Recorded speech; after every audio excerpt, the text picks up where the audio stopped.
Lo mfana jonga ngidlala. Ufuna mfana ngiyafuna sobabili napho udlala.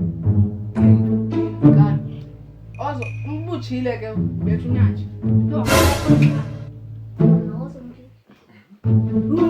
Chocho isa. Yo, yamanya ngoku. Ndlela kunathi nondoda.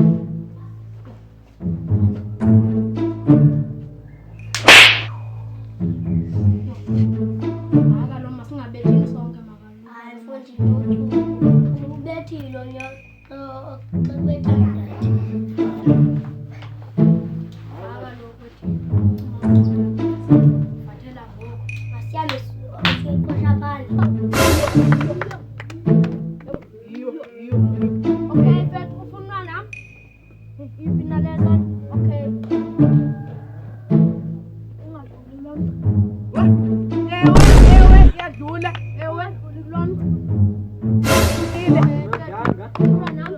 Unqala. Wo. Indaba. Bathi.